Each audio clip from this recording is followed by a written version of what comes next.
3.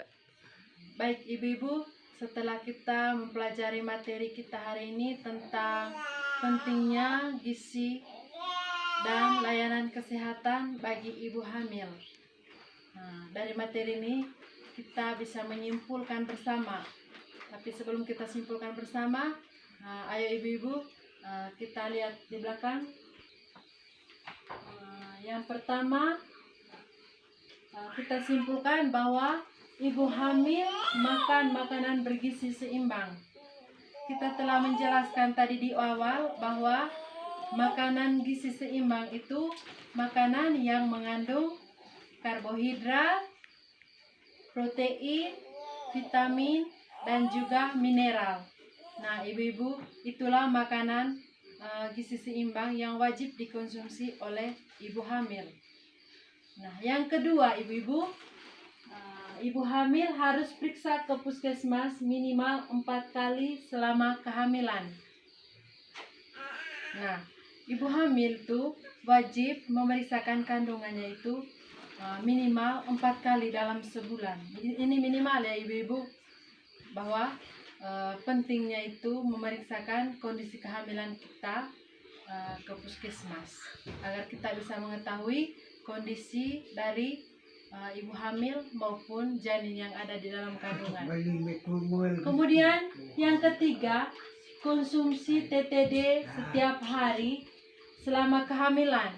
TTD di sini ibu-ibu tentu kita sudah mengetahui, yaitu tablet tambah darah.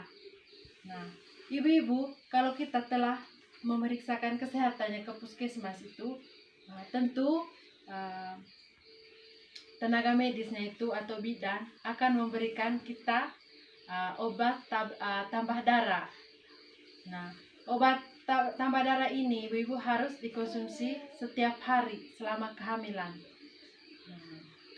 Kemudian ibu-ibu yang keempat itu, ibu hamil harus melahirkan di fasilitas kesehatan dan dibantu oleh tenaga kesehatan. Penting untuk ibu-ibu ya, ketika kita melahirkan itu harus di puskesmas atau di fasilitas kesehatan dan harus ditolong oleh tenaga kesehatan. Pemerintah sekarang ibu-ibu tidak memperkenankan ibu hamil untuk melahirkan di rumah, apalagi tidak ditolong oleh tenaga medis. Karena di sini ibu-ibu banyak mengandung risikonya ketika kita melahirkan di rumah, apalagi tidak ditolongi oleh tenaga medis. Karena banyak sekali kasus ibu hamil itu melahirkan anaknya itu di rumah, dan juga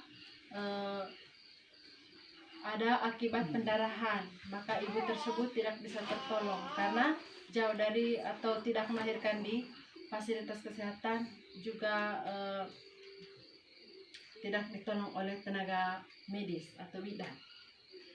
Nah, berikutnya ibu-ibu, lakukan inisiasi menyusui dini saat bayi baru lahir. Nah, ibu-ibu, penting untuk kesehatan bayi ya, dan harus dilakukan oleh ibu itu memberikan ASI pertamanya itu kepada bayi. Apalagi ASI yang dikeluarkan pertama kali oleh si ibu untuk anaknya itu ASI yang mengandung banyak ini antibodinya yang sangat bermanfaat bagi bayi. Untuk itu ibu-ibu jangan buang ASI yang keluar pertama kali ya. Nah, selanjutnya ibu-ibu, berikan kolostrum pada bayi. Nah, ibu-ibu saat kita menyusui bayi, kolostrum itu tentu kita sudah mengetahui tadi dari materi sebelumnya ini. Kolostrum itu, permisi ya ibu-ibu, di payudara kita ada lingkaran hitam, itu tadi yang disebut dengan kolostrum. Nah, ketika kita menyusui bayi harus beri juga dengan kolostrum itu, karena ketika kalau kita beri putingnya saja maka asinya tidak keluar. Oleh sebab itu kalau kita menyusui harus beri juga sampai di kolostrumnya itu. Kemudian ibu-ibu, beri ASI saja selama 6 bulan. Nah, ibu-ibu, sebelum anak kita berusia 6 bulan ke atas, maka harus diberi ASI saja usia 0 sampai dengan 6 bulan. Nah, tidak boleh beri makanan tambahan, kecuali kalau anak kita sudah berumur 6 bulan ke atas, itu baru bisa beri makanan tambahan seperti MPASI. Jadi tidak diharapkan untuk ibu-ibu ketika bayinya masih umur 2 bulan atau 3 bulan memberi makanan tambahan, itu tidak boleh. Nah, tunggu bayinya itu berusia 6 bulan ke atas. Yang berikutnya, periksa kesehatan ibu dan anak setelah melahirkan.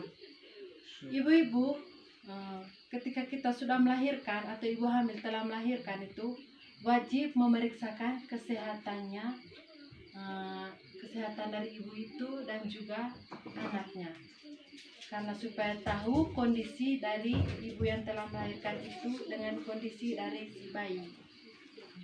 Kemudian gunakan bantuan PKH.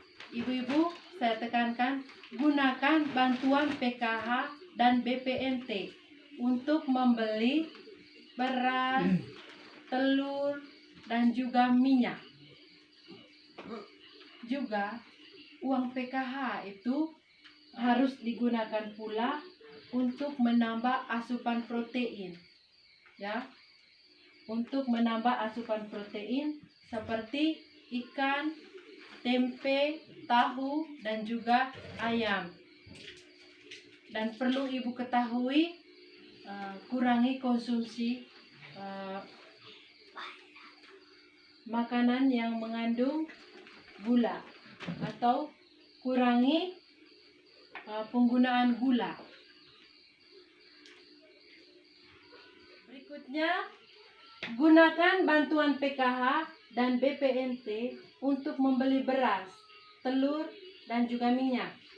Gunakan uang PKH untuk menambah asupan protein, ikan, tempe, tahu, ayam, dan batasi penggunaan gula. Nah, ibu-ibu, kita sudah menerima bantuan PKH. Jelas, uangnya itu tidak boleh dipergunakan membeli barang yang tidak dibutuhkan dalam berumah tangga. Tetapi di sini ditekankan bahwa uang PKH itu harus membeli beras, telur, dan juga minyak. Jangan beli baju-bajuan, beli yang tidak guna bagi keluarga. Dan batasi penggunaan gula, ibu-ibu. Bagi ibu hamil itu dibatasi penggunaan gula, karena ketika berlebihan konsumsi gula maka akan menimbulkan penyakit. Berikutnya, buat kartu keluarga KTP untuk bisa mendapatkan kartu Indonesia Sehat bagi keluarga, termasuk anak dalam kandungannya. Nah, ibu-ibu, saya harap ibu-ibu hamil sudah memiliki KTP, kartu keluarga. Kalau sudah ada KTP dan kartu keluarga, maka bisa mendapatkan kartu Indonesia Sehat. Ketika kita sudah memperoleh kartu Indonesia Sehat, maka layanan di puskesmas itu akan gratis bagi ibu hamil yang memiliki kartu Indonesia Sehat ini atau kartu BPJS. Baik ibu-ibu, semua hal yang telah kita sebut tadi harus dilakukan untuk mencapai harapan kita agar anak kita sehat, tinggi, dan juga cerdas. Ya ibu-ibu. Kemudian tugas dari ibu-ibu sekalian agar ketika sampai di rumah sebentar harus berbagi ilmu dengan orang lain. Jangan pelit ilmu ya ibu-ibu. Kalau sampai di rumah, berbagilah dengan tetangga, keluarga, atau kerabat kita yang membutuhkan informasi atau pengetahuan ini, lebih khusus kepada ibu-ibu hamil. Baik ibu-ibu, sampai di sini saja materi kita. Namun sebelum kita tutup materi ini, kita harus berdoa dulu ya, doa penutup. Saya minta perwakilan dari ibu-ibu untuk mengangkat doa. Silakan ibu.